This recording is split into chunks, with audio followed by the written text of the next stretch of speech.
Thank you. Video 4 on Friday, August 18, 2023. Turn to eat my lunch.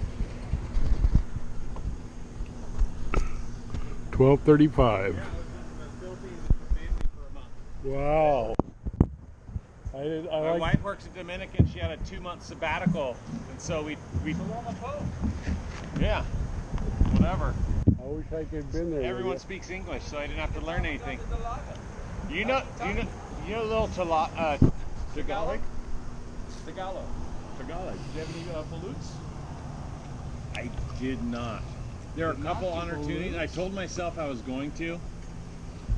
I had a couple opportunities here and there, but it just wasn't the right time. We had all kinds of stuff though. Were you in what's the Manila? No. Manila. We were away south Cebu. So you weren't in Manila at all. We flew into Cebu, which is the other national city. There's like, it's kind of like does this, but it's a million islands. Manila's up here, and we flew in down here. There's super typhoon season up in Manila and all there. So we flew in down here, and we went to like 4 different islands. Wow.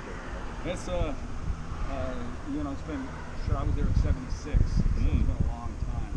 When I was there, I think the volcano was erupting back then. Yeah. That was about 1980. Was still in power. Which is on the same island. Which is on the same island as Manila, right? The main big. Yeah, Manila. Yeah. No, it was on another island. It was Mindanao. The Tal volcano, I think is what it was. Okay. Yeah. Was erupting. And martial law was still in effect, and Marcos was in power. So. Wow. It was 1976. Wow. Right on, buddy. Yeah. Hey. I wish I was there, Billy. Probably a little bit different than what you remember. Guarantee that was different. I haven't been there, Bo. Far away, Jerry. It's a 13-hour flight. Was that a little nervous No. when you were flying like that? I mean, Well, flying, no. I was more nervous about not knowing what to expect when I got there.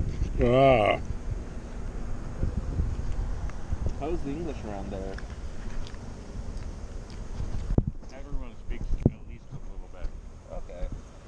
Communication was very that's good. That's good. That's good, Bo. Yeah, communication was not a problem there. That's good, Bo.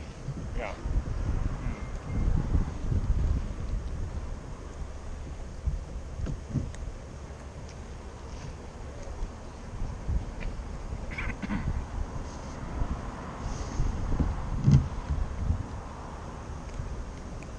Well, it sounds like quite an experience then for you and family. Yeah, it was really great. Amazing. We went to, kind of touristy spots. Just because it's harder to be ultra adventurous when you have, a 6 and an 8-year-old with you. Are they still doing a lot of handicrafts and things out in the countryside, the villages, the wicker and the rattan and the woodwork and the pea shells and all that stuff? Not a whole lot. We brought back some jewelry with there were a lot of pearls, like trade and selling there. And then we brought my folks back this woven mat that was normally they're made big and it's something that people would sleep on or sit on the ground on or whatever. But this was. Hi, Yanni. You gonna sit by me, Yanni? You gonna sit by me, Yanni? It's pretty cool. I have some salad bowls still at my house that are probably they call them luau bowls, made out of monkey cod wood back in the day. Because my brother and I bought an import business, and we were importing from the Philippines for about a 2-3 year window. Oh, okay. Back then we went over to the Philippines on a buying trip. So that's why you're so savvy. Yeah, it was back the era of the fork and spoon, the big carved forks and spoons that they did, and whatnot. So we spent about three-year weekend, give or take, window there, going to factories and meeting people. Yeah. Back then we were importing the wicker and the rattan and baskets. And yeah.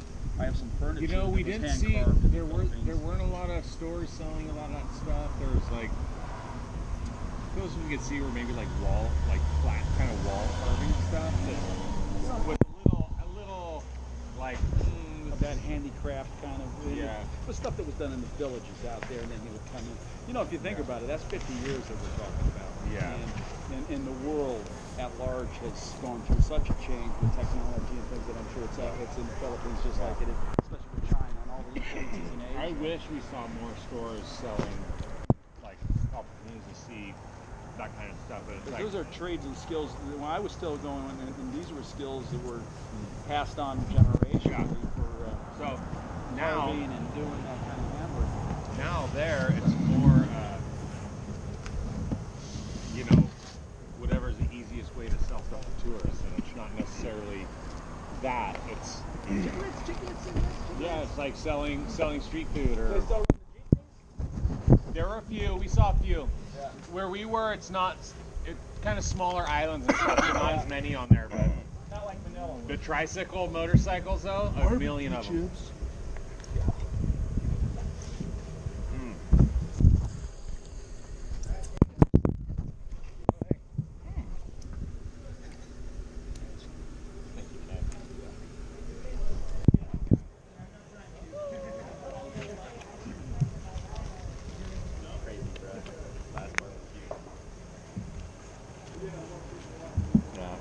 As soon as you're gone, we're never having another barbecue.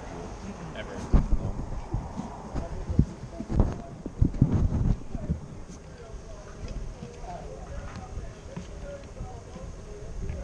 Through the Last Supper. This is more important. Right,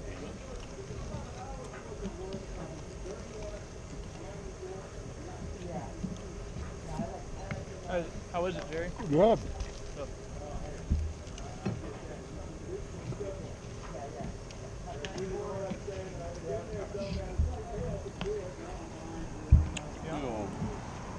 Struggling? I know.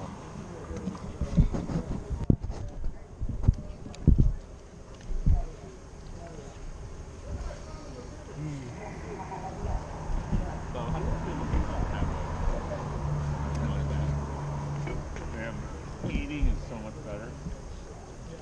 It's cleaner. So much shit gets in your mustache. Eating sandwiches with every bite, it's just like you're just like dragging it across. Like, I want one in my lifetime, but that right there sounds like. Oh, thank you. But I mean, you get used to There it. you are, my dear. Sorry, I had to take a You know card the number worst for thing Oh, about a okay. mustache. I hear you. You have a cold or you're just blowing your nose frequently, because there's no way to not get just snot in it, and you're like, then you have to clean it really well. You could wax your mustache. You know, keeps it really tight. That way you don't get too much poop. French. Yeah. French I mean, it mustache. depends, but if you want a bushy one, there's no way around it. Mhm.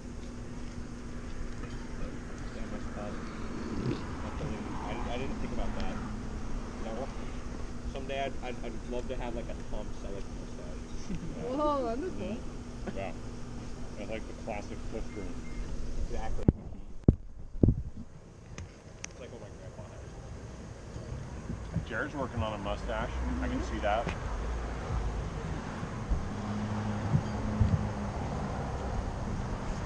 My dad was rocking with like the Good bow.